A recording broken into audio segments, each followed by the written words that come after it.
Ansiedad. Scott de Stossel. 2. ¿De qué hablamos cuando hablamos de ansiedad? Aunque ampliamente aceptado que la ansiedad es el fenómeno psicológico dominante de nuestra época, ha habido poco o ninguno acuerdo en su definición y muy escasos progresos, si es que ha habido alguno, en su medición. Paul Hodge, presidente de la Asociación de Psicopatología Americana. Para los investigadores, así como para los neófitos, esta es una época marcada por la ansiedad. Pero, ¿podemos afirmar honradamente que nuestra comprensión de la ansiedad ha aumentado en proporción a los enormes esfuerzos realizados para investigarla, incluso en proporción a la mayor percepción general que tenemos de ella? Creemos que no. La naturaleza de la ansiedad, un examen de 13 análisis multivariantes con 814 variables. Diciembre de 1958. La angustia no es algo fácil de definir. Sigmund Freud, Inhibición, síntoma y angustia, 1926. El 16 de febrero de 1948, a las 15:45 horas, mi bisabuelo Chester Hanford, quien, tras 20 años de dedicación, había renunciado recientemente a su puesto de decano de la Universidad de Harvard para centrarse de lleno en su trabajo académico como profesor de ciencia política y de gobierno, fue ingresado en el hospital de McLean con un diagnóstico provisional de psiconeurosis y depresión reactiva. Chester, que tenía 56 años en el momento de su ingreso, declaró que sus síntomas principales eran insomnio, sensación de tensión y ansiedad, y temor por el futuro. Descrito por el director del hospital como un hombre habitualmente meticuloso y muy eficiente, Chester llevaba 5 meses en un estado de ansiedad, de intensidad más bien grave. La noche antes de acudir al hospital McLean, le había dicho a su esposa que quería suicidarse. 31 años después, el 3 de octubre de 1979, a las 8:30 horas, mis padres me llevaron al mismo hospital psiquiátrico para que me examinaran. Un grupo de expertos me diagnosticaron con una neurosis fóbica y un trastorno de reacción ansiosa infantil y me anunciaron que corría un gran riesgo de desarrollar de mayor una neurosis de ansiedad y una depresión neurótica si no me sometía a tratamiento. 25 años después de aquello, el 13 de abril del 2004, a las 14 horas, yo, que entonces tenía 34 años, ocupaba el puesto de director principal de la revista The Atlantic y estaba angustiado por la publicación de mi primer libro. Me presenté en el célebre Centro de Trastornos de Ansiedad y Afines de la Universidad de Boston. Tras varias horas hablando con un psicólogo y 2 estudiantes de posgrado y rellenando docenas de páginas de cuestionarios, establecieron como diagnóstico principal un trastorno de pánico con agorafobia, acompañado de los diagnósticos adicionales de fobia específica y fobia social. Los médicos observaron asimismo en su informe que los resultados de mis cuestionarios indicaban niveles ligeros de depresión, altos niveles de ansiedad y altos niveles de preocupación. ¿Por qué tantos diagnósticos distintos? ¿Acaso la naturaleza de mi ansiedad había cambiado tanto entre 1974 y 2004? ¿Y por qué mi bisabuelo y yo no recibimos los mismos diagnósticos? Tal como se describe en su historia, el perfil general de síndrome de Chester-Hanford era tremendamente parecido al mío. Mis altos niveles de ansiedad eran realmente tan distintos de la sensación de ansiedad y del temor por el futuro que sufría mi bisabuelo. Y por lo demás, ¿Quiénes de nosotros, aparte de los más equilibrados y de los sociópatas, no sentimos temor por el futuro ni sufrimos sensación de tensión y ansiedad? ¿Qué rasgo, si es que hay alguno, distingue a los clínicamente ansiosos, como mi bisabuelo o yo mismo, de los normalmente ansiosos? ¿No somos todos consumidos como estamos por la lucha incesante de la modernidad, de la moderna sociedad capitalista? ¿No somos todos, digo, psiconeuróticos en cierta medida? Técnicamente no, de hecho, nadie lo es ya. Los diagnósticos que recibió Chester Hanford en 1948 ya no existían en 1980. Y los diagnósticos que yo recibí en 1979 tampoco existen ahora. Psiconeurosis era, en 1948, el término de la Asociación Americana de Psiquiatría para referirse a lo que esta misma institución, al presentarse en 1968 la segunda edición de la Biblia Psiquiátrica, el Manual Diagnóstico y Estadístico, designó oficialmente como neurosis, y que aparte, con la aparición de la tercera edición, DSM-3, ha pasado a llamar trastorno de ansiedad. Esta terminología en evolución tiene su importancia, puesto que las definiciones vinculadas a estos diagnósticos han cambiado con los años a la vez que sus nombres. El tipo de emoción desagradable que 2500 años atrás se asociaba con la melancolía chole, bilis negra, ha sido descrita en una sucesión no exenta a veces de superposiciones terminológicas como melancolía, angustia, hipocondría, histeria, vapores, spleen, neurastenia, neurosis, psiconeurosis, depresión, fobia, ansiedad y trastorno de ansiedad. Y eso dejando de lado términos coloquiales como pánico, inquietud, pavor, temor, aprensión, nervios, nerviosismo, crispación, recelo, agitación, conguelo, escalofríos, obsesión, estrés y puro simple miedo. En lengua inglesa, la palabra anxiety realmente se encontraba en los manuales médicos o psicológicos antes de los años 30, cuando empezó a traducirse el término de alemán Angst, utilizado en las obras de Sigmund Freud como anxiety, lo cual suscita una pregunta: ¿de qué hablamos cuando hablamos de ansiedad? La respuesta no es sencilla, o depende más bien de a quién se le pregunte. Para Søren Kierkegaard, que escribió sobre el tema a mediados del siglo XIX, la angustia era un problema espiritual y filosófico, un malestar difuso pero ineludible, sin una causa directa y evidente. Para Karl Jaspers, el filósofo y psiquiatra alemán que escribió en 1913 el influyente tratado Psicopatología General, la ansiedad estaba ligada normalmente a una intensa sensación de inquietud, una sensación de que uno no ha concluido algo, o de que debe buscar algo o aclarar algo. Harry Stan Sullivan, uno de los más eminentes psiquiatras estadounidenses de la primera mitad del siglo XX, escribió que la ansiedad era lo que uno experimenta cuando se ve amenazada su autoestima.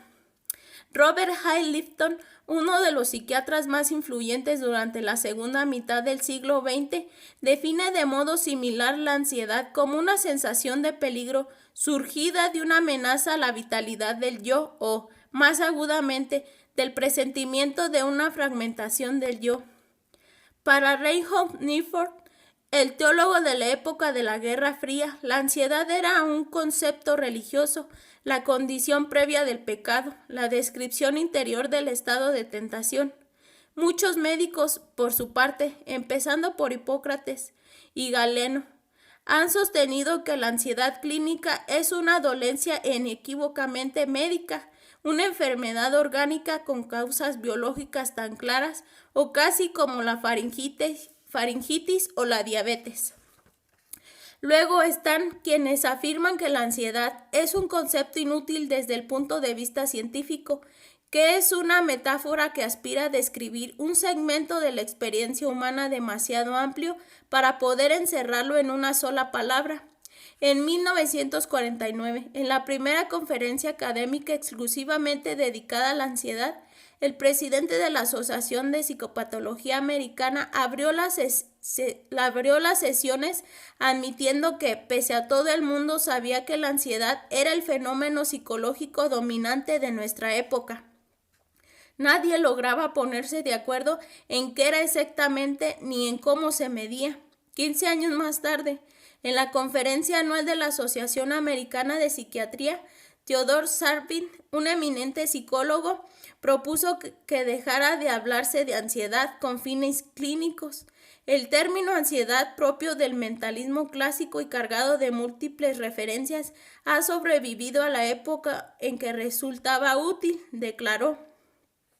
Más recientemente, Jerome Kagan, un psicólogo de Harvard que es tal vez el mayor experto del mundo en la ansiedad como rasgo de carácter, ha sostenido que utilizar la misma palabra para describir sensaciones, descripciones semánticas, comportamientos, actividades cerebrales o un estado de ánimo crónico de inquietud lastra los progresos de la investigación.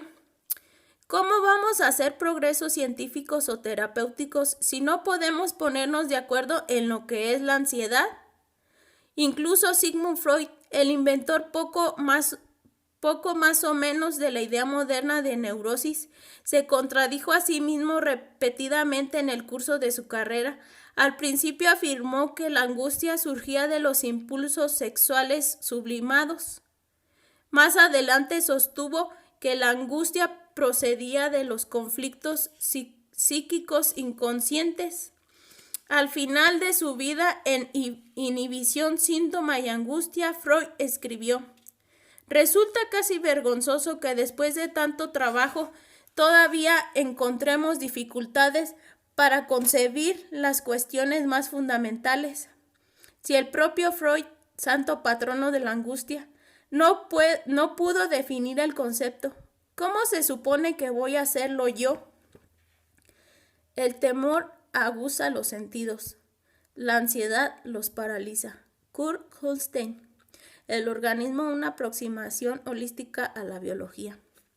Las definiciones corrientes de los diccionarios hacen que el miedo y la ansiedad parezcan casi sinónimos, pero para Freud, mientras que el miedo tiene un objeto concreto, la angustia no posee un objeto definido. Desde ese punto de vista, el miedo en las circunstancias adecuadas es saludable. La angustia, que con frecuencia es irracional o flotante, no lo es. Cuando una madre teme que su hijo muera solo porque tiene un grano o un ligero resfriado, hablamos de angustia. Pero si se asusta porque su hijo sufre una grave enfermedad, llamamos miedo a su reacción. Si alguien se asusta siempre que está en un lugar alto o cuando debe hablar de un tema que conoce bien, consideramos que su reacción es de angustia. Si alguien siente temor cuando se pierde en su ascenso o a una montaña en medio de una fuerte tormenta, hablamos de miedo. Freud, en sus últimos escritos, reemplazó su distinción entre miedo y ansiedad con una distinción entre angustia normal y angustia neurótica. La angustia producida por problemas sexuales no resueltos o conflictos psíquicos internos, que es patológica y contraproducente. Así pues, yo, con mis fobias, inquietudes y nerviosismos general, ¿soy neuróticamente ansioso o solo soy normalmente? ¿Cuál es la diferencia entre la ansiedad normal y la ansiedad como problema clínico? ¿En qué se diferencia el nerviosismo adecuado e incluso eficaz de un estudiante de derecho antes de realizar unas oposiciones o de un jugador de la liga juvenil antes de entrar en la zona de bateo, digamos, de los angustiosos síntomas cognitivos y físicos que acompañan a los trastornos de ansiedad, tal como los define oficialmente la psiquiatría moderna desde 1980. El trastorno de pánico, el trastorno de estrés postraumático, la fobia específica, el trastorno obsesivo compulsivo, el trastorno de ansiedad social, la agorafobia y el trastorno de ansiedad generalizada. Para distinguir lo normal de lo clínico y los distintos síndromes clínicos entre sí, prácticamente todo el mundo en el amplio campo de la salud mental confía en el Manual Diagnóstico y Estadístico de la Asociación Americana de Psiquiatría, cuya quinta edición, el DSM-5, se publica en mayo de 2013. El DSM define centenares de trastornos mentales, los clasifica por tipos y enumera los síntomas que un paciente debe mostrar para recibir un determinado diagnóstico psiquiátrico, todo lo cual confiere una apariencia de validez científica al diagnóstico de un trastorno de ansiedad, pero la realidad es que hay aquí un enorme margen de subjetividad.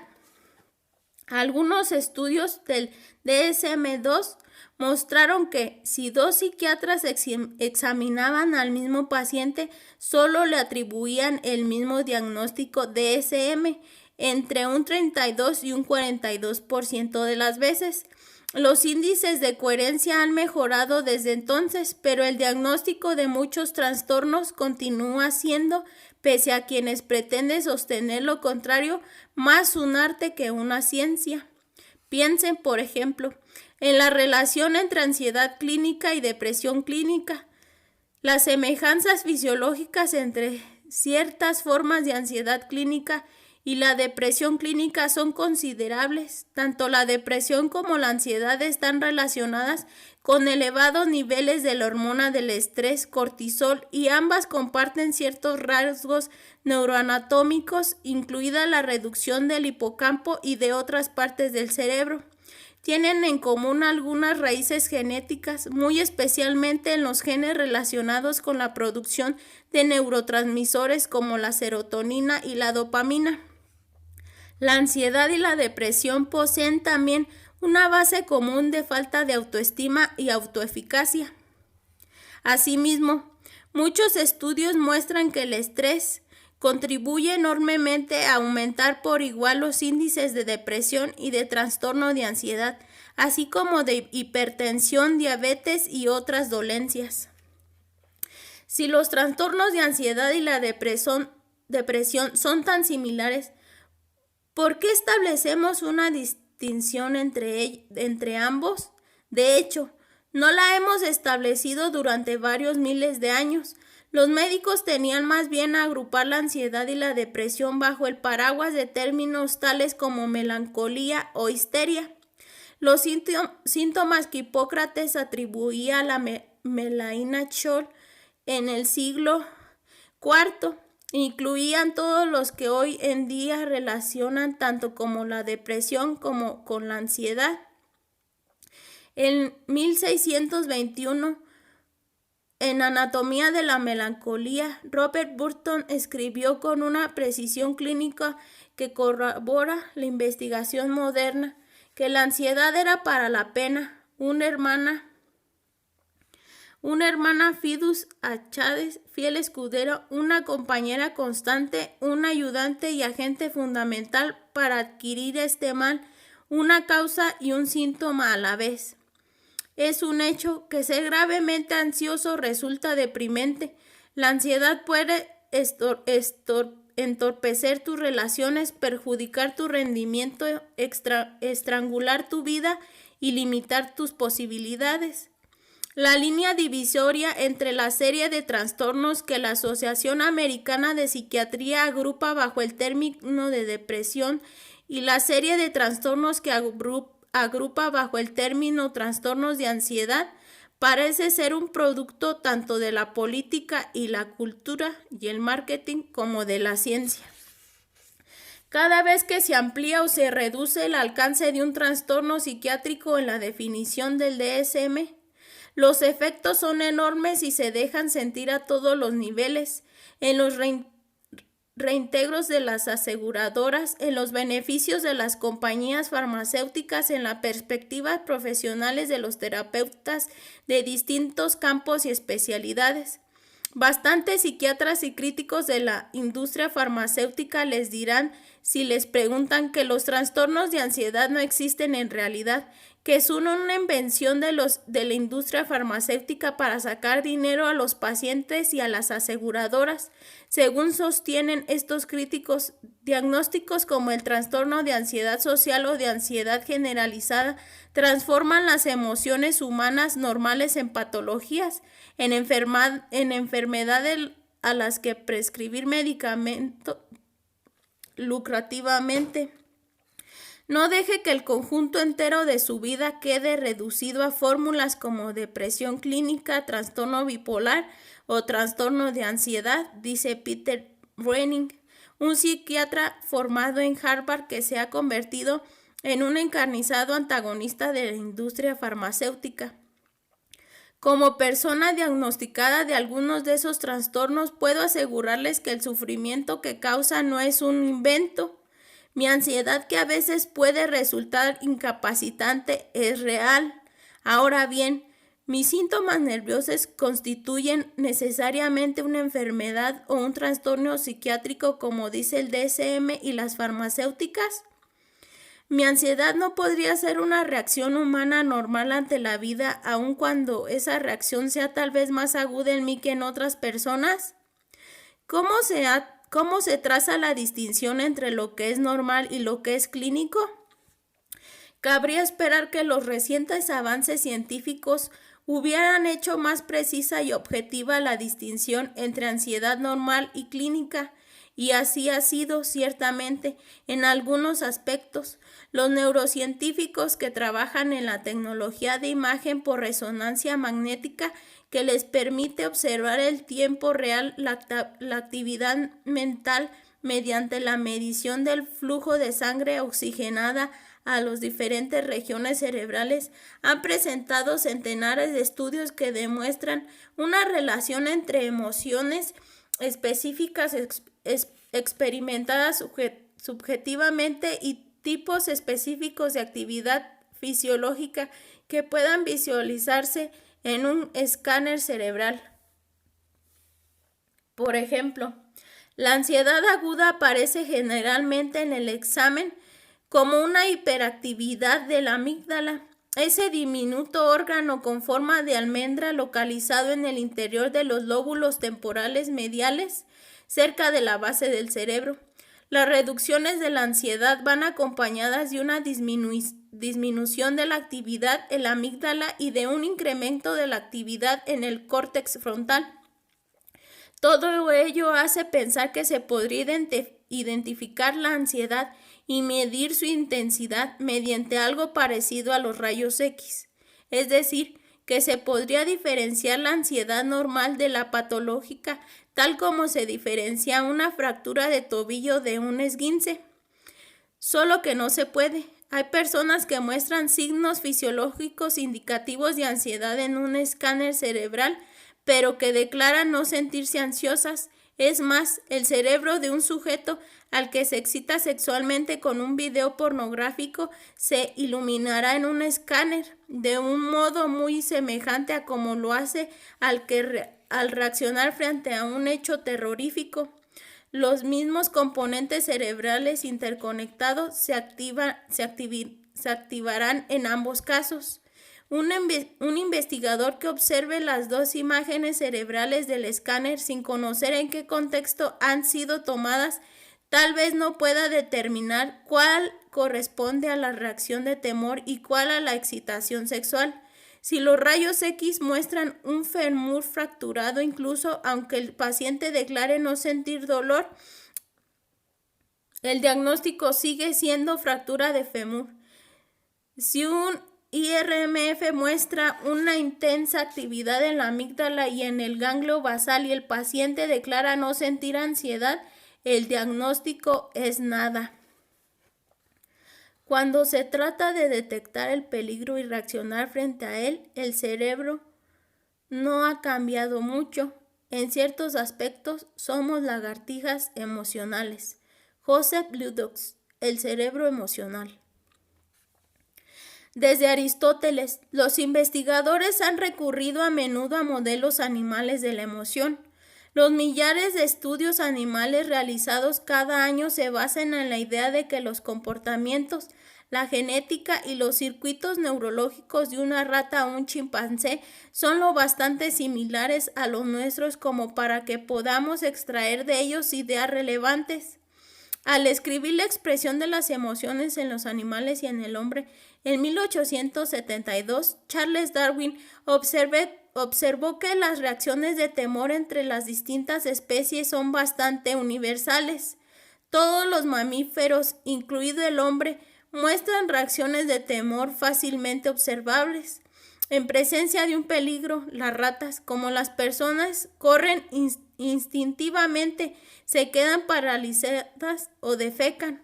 Cuando se ve amenazada, la rata congénitamente ansiosa tiembla, evita los espacios abiertos, prefiere los sitios conocidos, se detiene en secos y tropieza con cualquier amenaza potencial y emite gritos ultrasónicos de angustia. Los humanos no emitimos gritos ultrasónicos de angustia, pero cuando estamos nerviosos temblamos, eludimos situaciones desconocidas, rehuimos el contacto social y preferimos quedarnos cerca de casa. Las ratas a las que se les ha extirpado la amígdala cerebral son incapaces de expresar el temor, y lo mismo ocurre en los humanos cuya amígdala ha sido dañada. Los investigadores de la Universidad de Buena llevan años estudiando a una mujer conocida en la literatura científica como SM, cuya amígdala quedó destruida por una rara enfermedad y que no puede, por tanto, experimentar el miedo.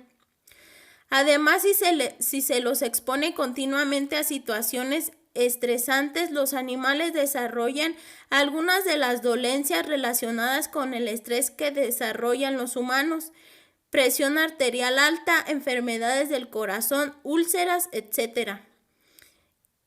En todos o en casi todos los animales, incluso en los pájaros, escribió Darwin, el terror provoca temblores, la piel palidece, la sudoración se dispara y el pelo se eriza.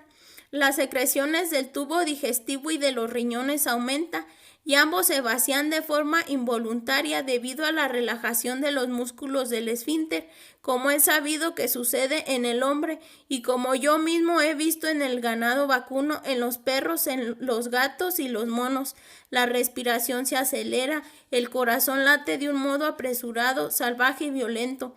Las facultades mentales se ven muy perturbadas, enseguida se produce una completa postración e incluso un desvanecimiento.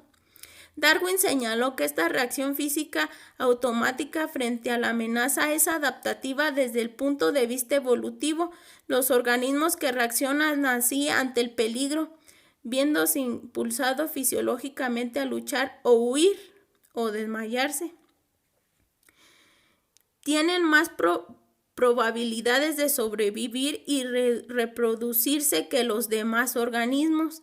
En 1915, Walter Cannon, el jefe del Departamento de Fisiología de la Facultad de Medicina de Harvard, acuñó la expresión lucha o huye para describir la idea de Darwin de reacción de alarma.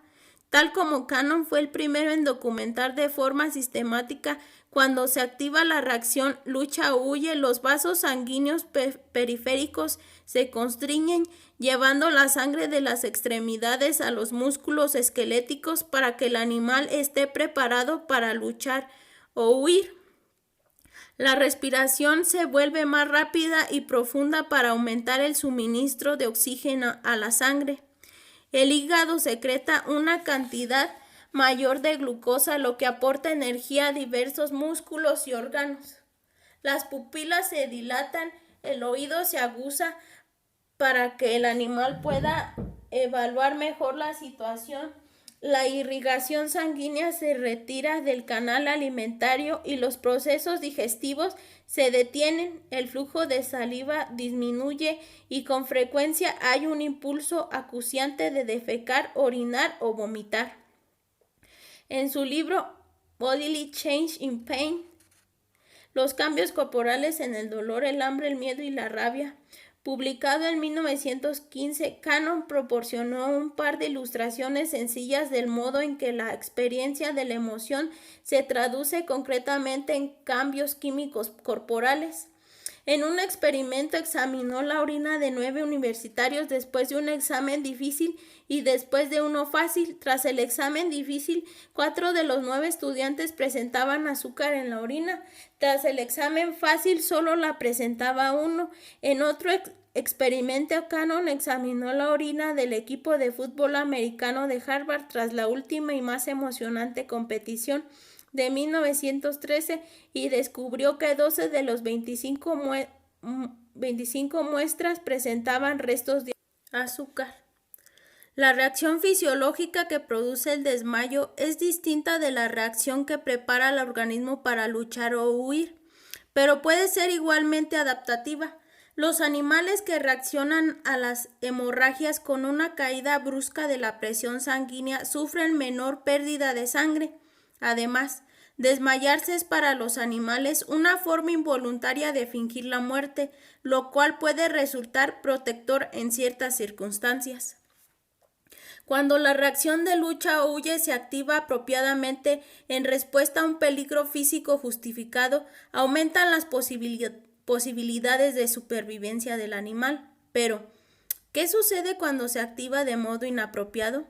El resultado de una reacción fisiológica de temor desprovista de objetivo justificado o desproporcionada frente a la magnitud de la amenaza puede constituir la ansiedad patológica, un impulso adaptativo que se ha desviado de su objetivo.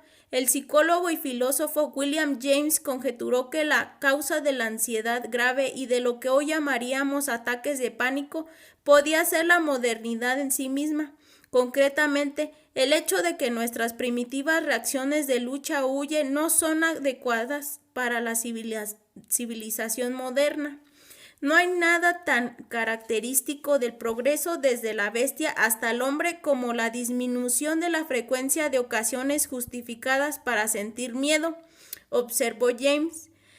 En el mundo civilizado en particular, se ha vuelto al fin posible para un gran número de personas pasar de la cuna a la sepultura sin haber sentido una punzada de miedo genuino. En la vida moderna, las ocasiones para sentir lo que James llamaba miedo genuino, como el que podía sentirse en el estado de naturaleza, son relativamente raras, al menos la mayor parte del tiempo. Las amenazas que hoy en día suelen activar la fisiología de lucha o huye no constituyen el tipo de amenazas para las cuales está concebida esa reacción. Sin embargo, como la reacción biológica de energía se dispara igualmente, sobre todo en personas clínicamente ansiosas, el resultado es que acabamos adobados en un caldo de hormonas del estrés que resulta perjudicial para nuestra salud. La razón de ello es que, tanto si te hayas sumido en la ansiedad neurótica como si estás reaccionando ante una amenaza real, la actividad autónoma de tu sistema nervioso es más o menos la misma. El hipotálamo, una pequeña parte del cerebro situada por encima del tallo cerebral, segrega una hormona llamada factor liberador de corticotropina, que induce a su vez a la glándula pituitaria, un órgano del tamaño de un guisante que sobresale de la base del hipotálamo, a segregar hormona adrenocorticotropina, la cual circula por la corriente sanguínea hasta los riñones y ordena a las glándulas suprarrenales situadas sobre estos que segreguen adrenalina y cortisol, cuya función es hacer que se libere más glucosa en el flujo sanguíneo, lo que aumenta el ritmo cardíaco y respiratorio y produce el estado de excitación acrecentada que puede resultar útil en caso de un peligro real o causar un penoso sufrimiento en el caso de un ataque de nervios o de una preocupación crónica. Un abundante conjunto de pruebas indica que tener altos niveles de cortisol durante un largo periodo de tiempo provoca un sinfín de efectos nocivos para la salud, desde una elevada presión arterial hasta la afectación del sistema inmunológico o la reducción del hipocampo, una parte del cerebro crucial para la formación de la memoria. Una reacción fisiológica de ansiedad desplegada en el momento indicado puede ayudarte a sobrevivir. La misma reacción desplegada con excesiva frecuencia y en circunstancias erróneas puede llevarte a una muerte prematura. Como los animales, los humanos pueden ser adiestrados para mostrar reacciones condicionadas de temor, es decir, es posible hacerles asociar objetos, situaciones que objetivamente no causan temor con amenazas reales. En 1920, en un famoso experimento, el psicólogo John Watson empleó un condicionamiento clásico para provocar ansiedad fóbica en un niño de 11 meses llamado Pequeño Albert. Tras emparejar repetidamente un fuerte ruido con la presencia de una rata blanca, Watson consiguió provocar una aguda reacción de temor en el niño mostrándole simplemente la rata sin el ruido acompañante. Muy pronto el niño había desarrollado una fobia a gran escala, no solo a las ratas y otros animalitos peludos, sino también a las barbas blancas. Watson llegó a la conclusión de que la fobia del niño demostraba el poder del condicionamiento clásico. Para los primeros conductistas, la ansiedad fóbica tanto en los animales como en los humanos podía reducirse a un simple condicionamiento de temor. La ansiedad clínica, desde este punto de vista, era reacción aprendida.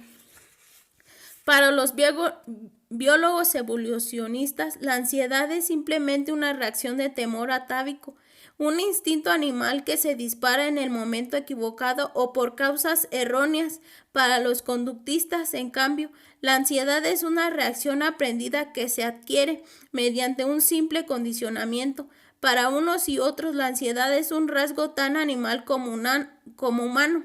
Contrariamente a la visión de ciertos humanistas, considero que las emociones no son en modo alguno rasgos únicamente humanos y que, de hecho, algunos sistemas emocionales del cerebro son fundamentalmente iguales en mamíferos, reptiles y aves, y posiblemente también en anfibios y peces. Ahora bien, la reacción instintiva y mecánica que muestra un ratón ante un gato o al oír una campana asociada con un susto ¿es realmente una ansiedad del tipo que yo siento cuando me subo a un avión o cuando me obsesiono con la economía familiar o con la peca de mi antebrazo? Consideren otro ejemplo, incluso el Aplysia californiana, un caracol marino con un cerebro primitivo y sin espina dorsal puede mostrar una reacción fisiológica y conductual que sería si la mostrara un humano biológicamente equivalente a la ansiedad. Toquen sus branquias y el caracol se retraerá, su presión sanguínea se elevará y su ritmo cardíaco se acelerará. ¿Eso es ansiedad?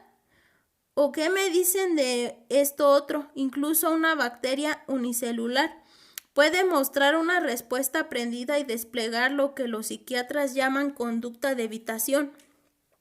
Cuando el paramecio de una charca sufre una descarga eléctrica asociada a un timbre, retrocede y a partir de entonces procurará rehuir el timbre y nadar lejos de él.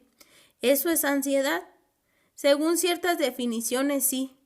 Para el Manual Diagnóstico y Estadístico, la evitación de estímulos temibles es uno de los rasgos característicos de casi todos los trastornos de ansiedad.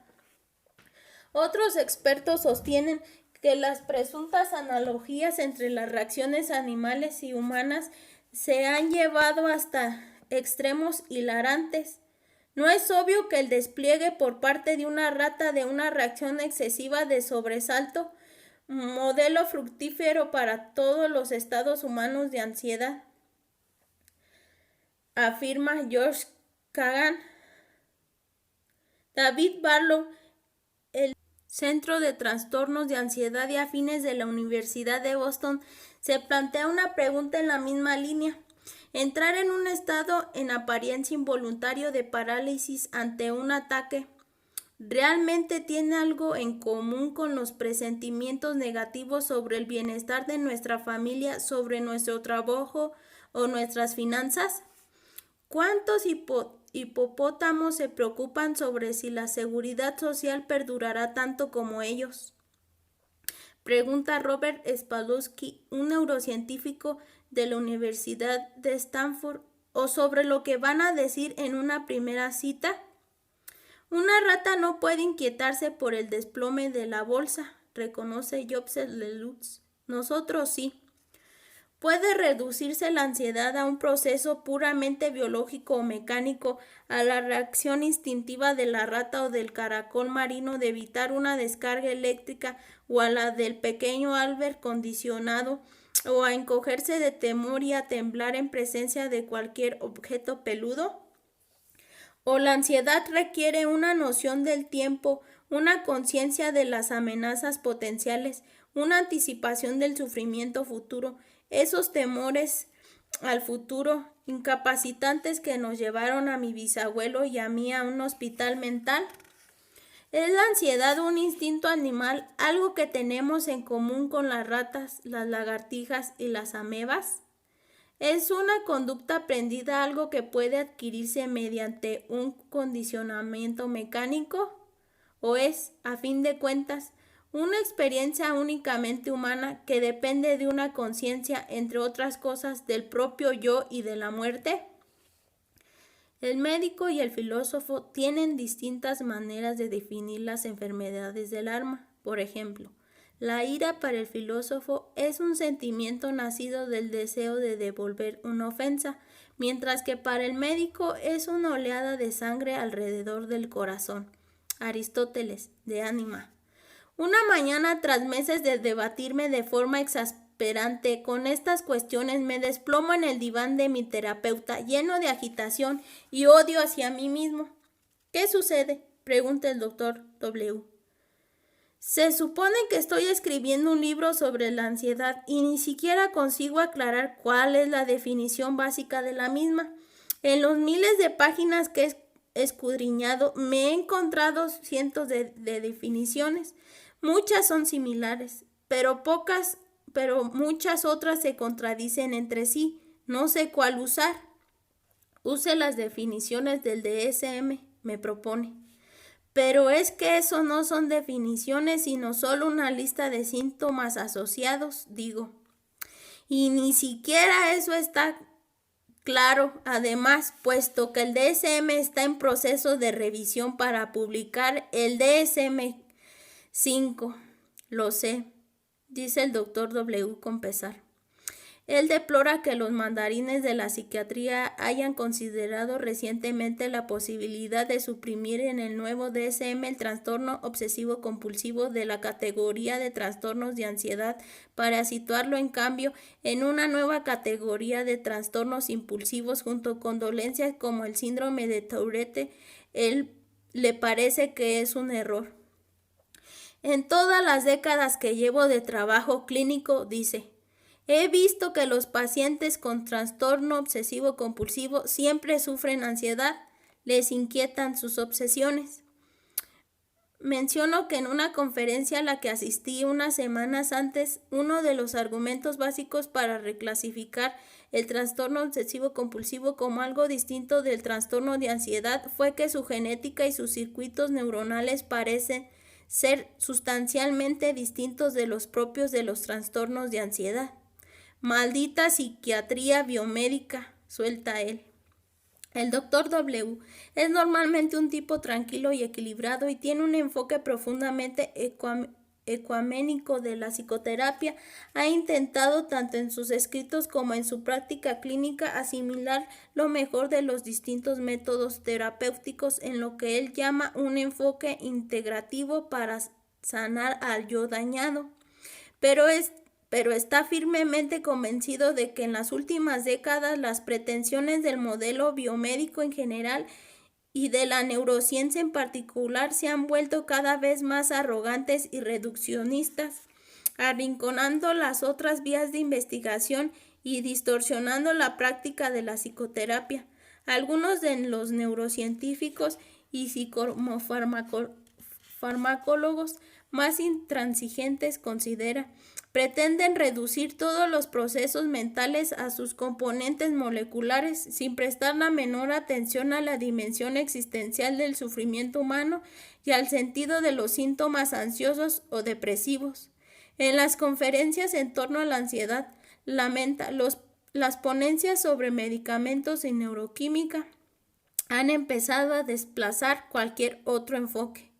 Le digo al Dr. W que estoy a punto de abordar el proyecto. Ya le dije que soy un desastre, digo. Mire, dice él, es su ansiedad la que habla, es ella la que lo vuelve demasiado ansioso sobre la correcta definición de la ansiedad y hace que se preocupe continuamente por los resultados. En lugar de concentrarse en el trabajo en sí mismo, tiene que centrar su atención, siga trabajando. Pero todavía no sé qué definición básica de ansiedad utilizar, le digo. Utilice la mía, dice. Nadie que haya visto atormentado por prolongados accesos de ansiedad duda de su poder para paralizar la acción, estimular la huida, aniquilar el placer y dotar al pensamiento de un sesgo catastrófico. Nadie puede negar lo terriblemente dolorosa que puede ser la ansiedad. La experiencia de una ansiedad crónica o intensa es, por encima de todo, una profunda y desconcertante confrontación con el dolor. Barry Wolf. Comprender y tratar los trastornos de ansiedad. Casualmente, yo había escogido al Dr. W como terapeuta unos años atrás precisamente porque había encontrado interesante su concepción de la ansiedad y su enfoque de la terapia mucho menos rígida o ideológica que la de los terapeutas con los que había trabajado previamente. Describí el trabajo del Dr. W durante una conferencia académica sobre la ansiedad a la que asistí en Miami, al tropezarme con un libro que acababa de publicar en una mesa de exposición situada junto a un salón del hotel. Aunque el libro, una guía para el tratamiento de los trastornos de ansiedad, estaba dirigido a los terapeutas profesionales, su concepción integrativa me atrajo. Además, después de leer tantos libros especializados como la neurociencia de la ansiedad, que incluía frases como la actividad TET es un patrón rítmico de activación de las neuronas del hipocampo y estructuras afines que, por ser sincrónico en un gran número de células, da lugar a veces a un ritmo electrográfico lento de alto voltaje, casi sinusoidal, llamado ritmo teta, que puede ser registrado en la formación hipocámpica en una serie de circunstancias conductuales. Después de leer esta clase de cosas, digo, su estilo me pareció claro y extenso de tecnicismos y su enfoque terapéutico de un humanismo refrescante. Reconocí mis propias dolencias en muchos de los casos estudiados en su libro. Yo me había trasladado de Boston a Washington, D.C.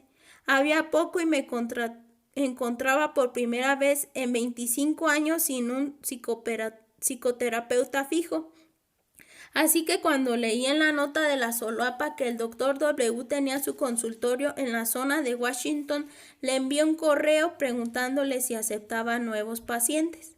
El Dr. W no me ha curado mi ansiedad, pero sigue diciendo que lo conseguirá, y en mis momentos más esperanzados yo casi estoy por creer que tal vez sea así.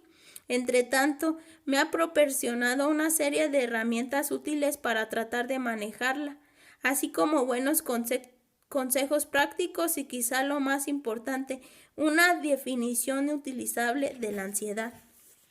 Según el Dr. W, Las distintas teorías y tratamientos de la ansiedad que rivalizan entre sí actualmente pueden agruparse en 4 categorías básicas: la psicoanalítica, la conductista y cognitivo-conductual, la biomédica y la experiencial. El enfoque psicoanalítico sostiene que la represión de pensamientos e ideas o de conflictos psíquicos internos conduce a la ansiedad. El tratamiento supone traer a la conciencia esos conflictos reprimidos y abordarlos mediante la psicoterapia psicodinámica y la búsqueda de insight, percepción o visión interna. Los conductistas creen, como John Watson, que la ansiedad es una reacción de miedo condicionado. Los trastornos de ansiedad surgen cuando aprendemos a temer cosas objetivamente no amenazadoras o a temer con demasiada intensidad cosas solo ligeramente amenazadoras. El tratamiento implica corregir el pensamiento defectuoso mediante diversas combinaciones de terapia, exponerte al miedo y habituarte a él de manera que la reacción de temor disminuya, y reestructuración cognitiva, cambiar tu pensamiento, con el fin de extinguir las fobias y suprimir el cariz catastróficos de los ataques de pánico y las preocupaciones obsesivas. Muchos estudios actuales muestran que la terapia cognitivo-conductual constituye el tratamiento más seguro y eficaz para muchas formas de depresión y ansiedad. El enfoque biomédico se ha centrado en los mecanismos biológicos de la ansiedad y en la genética que subyace a toda esa biología. El tratamiento implica con frecuencia el consumo de medicación. Finalmente, lo que el Dr. W. llama el enfoque experiencial de los trastornos de ansiedad adopta una perspectiva más existencial, considerando que fenómenos como los ataques de pánico o la preocupación obsesiva son mecanismos producidos por la psique para hacer frente a las amenazas a su integridad o a su autoestima. El enfoque experiencial, como el psicoanalítico, atribuye un gran peso al contenido y al significado de la ansiedad, porque considera que pueden ser factores clave para descallar traumas psíquicos ocultos o convicciones implícitas sobre la inutilidad de la propia existencia. El tratamiento suele consistir en una relajación guiada para reducir los síntomas de ansiedad, al tiempo que se ayuda al paciente a hurgar en sus ansiedades para poder abordar los problemas existenciales ocultos bajo las mismas. Los conflictos entre estas diferentes perspectivas pueden ser a veces muy agrios. Es mucho lo que está en juego. La estabilidad futura de grandes infraestructuras profesionales depende de si prevalece una u otra teoría, y el conflicto fundamental es antiquísimo. Se remonta a los enfrentamientos entre Hipócrates y Platón y sus respectivos seguidores. Pero aunque en muchos contextos estas perspectivas teóricas rivales entran en conflicto, tampoco son mutuamente excluyentes, con frecuencia se superponen. La terapia cognitivo-conductual de vanguardia se aprovecha del modelo biomédico y usa la farmacología para reforzar las terapias de exposición. La visión biomédica, por su parte, reconoce cada vez más el poder de la meditación y de la psicoterapia tradicional para producir en la fisiología del cerebro cambios estructurales concretos que son absolutamente tan reales como los provocados por las pastillas o la terapia de electroshock. Un estudio publicado por los investigadores del Hospital General de Massachusetts en 2011 reveló que los sujetos que practicaban un promedio de solo 27 minutos diarios de meditación durante un periodo de 8 semanas mostraban cambios visibles en la estructura cerebral. La meditación inducía un descenso en la densidad de la amígdala, un cambio físico que se correspondía con los niveles de estrés relatados por los sujetos. A medida que la amígdala se volvía menos densa, los sujetos se sentían menos estresados. Otros estudios han revelado que los monjes budistas, especialmente duchos en la meditación, muestran una actividad mucho mayor en la corteza frontal que las personas normales. La meditación y los ejercicios de respiración funcionan por motivos similares a los que explican que la meditación psiquiátrica funcione, ejercen su efecto no solo sobre las abstracciones de la mente, sino concretamente en nuestros cuerpos, en el correlato físico de nuestros sentimientos. La investigación reciente ha mostrado que incluso la anticuada psicoterapia puede tener efectos tangibles en la estructura de nuestro cerebro. Quizás se equivocaba Kierkegaard al decir que el hombre que ha aprendido a vivir en la angustia ha aprendido lo más importante o lo más valioso desde el punto de vista existencial. Quizá el hombre ha aprendido simplemente las técnicas adecuadas para controlar su amígdala hiperactiva. Darwin observó que las estructuras que producen la angustia de pánico en los humanos derivan de las mismas raíces evolutivas que la reacción de lucha-huye de una rata o las maniobras de aversión de un caracol marino. Y eso significa que la ansiedad, pese a toda la filosofía y la psicología que le hemos adosado, podría ser un fenómeno irreductiblemente biológico que no se diferencia tanto en humanos o en animales. ¿Qué es lo que perdemos cuando nuestra ansiedad queda reducida a la simple estofa de sus componentes fisiológicos, a deficiencias en serotonina y dopamina o a un exceso de actividad en la amígdala y en los ganglios basales? El teólogo Paul Tillich sostenía en 1944 que el angst era la reacción natural del hombre frente al miedo, a la muerte, la conciencia, la culpa, la desesperación, la vida cotidiana, etc. Para Tillich, la cuestión crucial de la vida era: ¿estamos a salvo en manos de una deidad o nos arrastramos inútilmente hacia la muerte en un mundo frío, mecánico e indiferente? Encontrar la serenidad consiste sobre todo en resolver esa cuestión, o se trata más trivialmente de calibrar de forma adecuada los niveles de serotonina en la sinapsis de las neuronas, o ambas cosas, a fin de cuentas, son lo mismo en cierto modo. Hace poco le envié un correo electrónico al Dr. W., que lleva 40 años especializado en el tratamiento de la ansiedad, para pedirle que se sintetizara su definición de esta en una sola frase. La ansiedad, escribió, es el temor de un futuro sufrimiento, la anticipación aprensiva de una catástrofe insoportable que uno no puede impedir. Para el Dr. W., el rasgo definitorio de la ansiedad y lo que la convierte en algo más que en un simple instinto animal es su orientación hacia el futuro. En esto, el pensamiento del Dr. W. está en la misma línea que el de muchos de los grandes teóricos de las emociones. Y no deja de señalar que Darwin, pese a todo su énfasis en las semejanzas conductuales entre animales y humanos, pensaba lo mismo. Los animales no poseen el concepto abstracto del futuro, tampoco el concepto abstracto de la ansiedad, ni la capacidad para inquietarse por sus temores.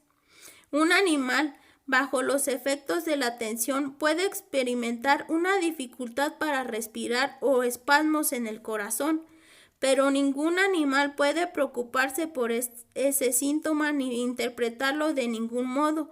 Un animal no puede ser hipocondríaco. Además, un animal no puede temer la muerte. Las ratas y los caracoles marinos no tienen conciencia abstracta de la posibilidad de un accidente de coche o de avión.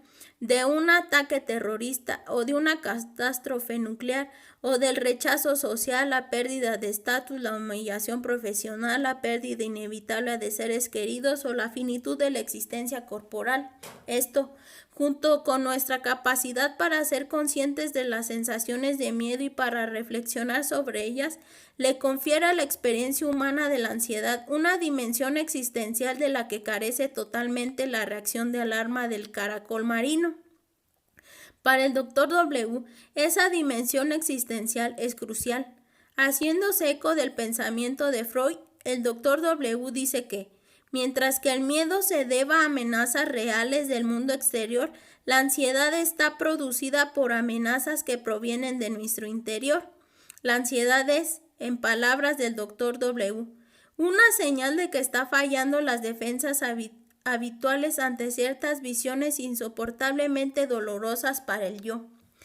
Antes que afrontar la realidad de que tu matrimonio está fracasando, de que tu carrera profesional no ha resultado como esperabas, de que estás acercándote a la decrepitud o de que vas a morir, tu mente produce a veces síntomas de distracción defensivos, transformando la tensión psíquica en ataques de pánico o en una ansiedad general flotante o desarrollando fobias en las que proyectas tu agitación interior. Es interesante notar que una serie de estudios recientes han revelado que cuando un paciente ansioso empieza a afrontar un conflicto psíquico, oculta hasta entonces sacándolo de las tinieblas de lo inconsciente a la luz de la conciencia, un gran número de mediciones fisiológicas cambian notablemente, cae la presión arterial, el ritmo cardíaco, disminuye la actividad de la piel y se reducen los niveles de hormonas de estrés en la sangre. Los síntomas físicos crónicos desaparecen a menudo espontáneamente a medida que los problemas emocionales que habían sido somatizados previamente o convertidos en síntomas físicos son llevados al nivel de la conciencia. Pero al creer que los trastornos de ansiedad surgen por regla general de los esfuerzos fallidos para resolver ciertos dilemas existenciales básicos, el Dr. W. es tal como veremos, yendo a contrapelo de la moderna psicofarmacología, de la neurociencia y de los estudios sobre temperamento y genética molecular. El Dr. W. no cuestiona los hallazgos de ninguno de estos modos de investigación.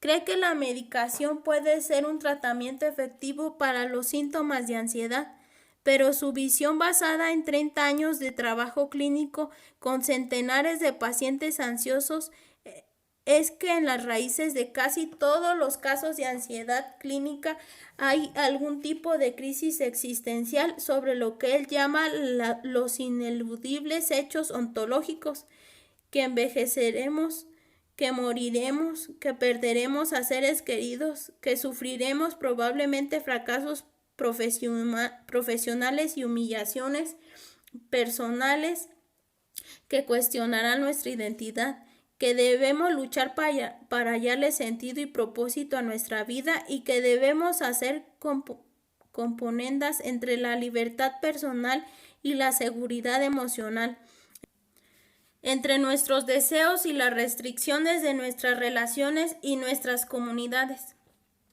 Desde este punto de vista, nuestras fobias a las ratas o a las serpientes, al queso o a la miel, son desplazamientos de nuestras preocupaciones existenciales más profundas proyectadas en objetos exteriores. Al principio de su carrera, el Dr. W. trató a un universitario de segundo año que se había preparado durante toda su vida para convertirse en concertista de piano profesional. Cuando los profesores del paciente le dijeron que no tenía suficiente talento para realizar su sueño, se vio acosado por terribles ataques de pánico. Para el Dr. W., el pánico era un síntoma producido por la incapacidad del paciente para asimilar la pérdida existencial que se hallaba en juego, el final de sus aspiraciones profesionales y el desvanecimiento de su visión de sí mismo como concertista de piano. El tratamiento de los accesos de pánico permitió al estudiante experimentar su desesperación ante la pérdida sufrida y empezar a construir una nueva identidad. Otro paciente, un médico de 43 años con una floreciente consulta profesional, desarrolló un trastorno de pánico cuando, coincidiendo con la época en que su hijo mayor se iba a la universidad, empezó a sufrir lesiones jugando al tenis, un deporte en el que había destacado en el pasado. El pánico, concluía el Dr. W., fue provocado por esa doble pérdida, la de su hijo ya creciendo y la de su propio vigor atlético. Ambos factores combinados despertaron la inquietud existencial sobre la decadencia, la vejez y la muerte, ayudando a este médico a asumir esas pérdidas y aceptar la realidad ontológica de su inevitable decadencia y de su mortalidad. El Dr. W. le permitió liberarse de la ansiedad y la depresión. Para el Dr. W., la ansiedad y los síntomas de pánico sirven de lo que él llama pantalla protectora contra el agudo dolor de enfrentarse a la pérdida, la mortalidad o las amenazas a la autoestima. En algunos casos, la intensa ansiedad o los síntomas de pánico que experimentan los pacientes son distracciones neuróticas frente a las imágenes negativas de uno mismo o a los sentimientos de ineptitud, lo que el Dr. W. llama heridas autoinfligidas. Encuentro que las interpretaciones del Dr. W. basadas en un significado existencial de la ansiedad son en un cierto modo más interesantes que las interpretaciones biomédicas imperantes, pero durante mucho tiempo consideré que la bibliografía de la moderna investigación sobre la ansiedad, que tiene mucho más que ver con los índices de excitación neuronal de la amígdala y el locus cerúleo, y con la estimulación del sistema serotoninérgico y la inhibición del sistema glutamatérgico, y con la identificación de poliformismos de nucleótido único en los distintos genes que predicen un temperamento ansioso, que la bibliografía actual digo que tiene más que ver con esas cosas que con problemas existenciales. Era más científica y más convincente que la teoría de la ansiedad del Dr. W. Todavía lo creo, pero menos que antes. No hace mucho en mi propia terapia con el Dr. W. empezamos con cautela a emplear técnicas de exposición imaginal para mis fobias. El Dr. W. y yo establecimos una jerarquía de situaciones terroríficas y luego realizamos un suave decondicionamiento simulado en el que yo debía representarme ciertas imágenes mientras hacía ejercicios respiratorios de relajación para reducir la ansiedad que me producían. Mientras evocaba la imagen y procuraba mantenerla en mi mente sin ceder al pánico, el Dr. W. preguntaba qué sentía. Este proceso resultó ser sorprendentemente difícil, aunque yo me hallaba a salvo en la consulta del Dr. W. en su propia casa de una colonia residencial, y aunque tenía la libertad de interrumpir el ejercicio en cualquier momento, el solo hecho de imaginarme situaciones terroríficas constituía un martirio de pura ansiedad. Las imágenes más sencillas y en apariencia irreales hacían que empezara a sudar y entrara en hiperventilación. Tal intensa era mi reacción ansiosa a esas imágenes puramente mentales que en varias ocasiones tuve que abandonar el despacho del Dr. W. y salir al patio trasero para calmarme. A lo largo de esas sesiones de condicionamiento, el Dr. W. intentó que me concentrara y pensara sobre qué me siento ansioso exactamente. Me cuesta enormemente responder a esa pregunta. Durante la exposición imaginal no puedo concentrarme para responder. Solo siento un temblor total y absorbente y lo único que quiero es huir del horror de la conciencia de mi cuerpo, de mi vida. Tras varias sesiones sucedió algo inesperado. Cuando intentaba suscitar la fobia, me destruía una sensación de tristeza. Me sentaba en el diván del Dr. W, respirando hondo y tratando de evocar una imagen de mi jerarquía de decondicionamiento, y mi mente empezaba a vagar sin rumbo. Dígame, ¿qué siente?, decía el Dr. W. Una cierta tristeza, respondía yo. Siga por ahí, decía él. y al cabo de unos segundos me deshací en sollozos. Me resulta embarazoso contar esta pequeña historia. En primer lugar, ¿cómo puedo actuar con tan poca hombría? En segundo lugar, yo no creo en la magia de la descarga emocional o de la liberación catártica, pero he de confesar que sentí cierto alivio mientras permanecía allí sollozando temblorosamente. Estas exposiciones de tristeza se repitieron cada vez que intentábamos el ejercicio. ¿Qué está ocurriendo?, le pregunté al doctor W. ¿Qué significa esto? Significa que hemos encontrado algo, dijo, tendiéndome un pañuelo para que me secara las lágrimas. Sí lo sé. A mí también me avergüenza toda esa escena, pero en aquel momento, mientras lloraba sobre el diván, la afirmación del doctor W me pareció un maravilloso gesto de apoyo, un gesto que me conmovió y me hizo llorar con más fuerza. Ahora ha llegado el corazón de la herida, dijo. El doctor W cree, como Freud, que la ansiedad podría ser un mecanismo de adaptación destinado a proteger a la psique de otra fuente de dolor o tristeza.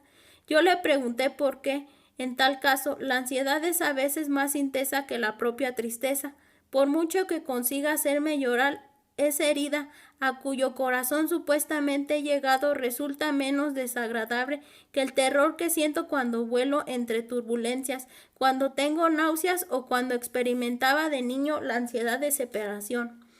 Es frecuente que sea así, dice el doctor W. No sé bien qué conclusión sacar, porque me siento mucho mejor. Después de sumergirme en mi supuesta herida, aún no lo sabemos, dice el doctor W, pero estamos llegando a algo.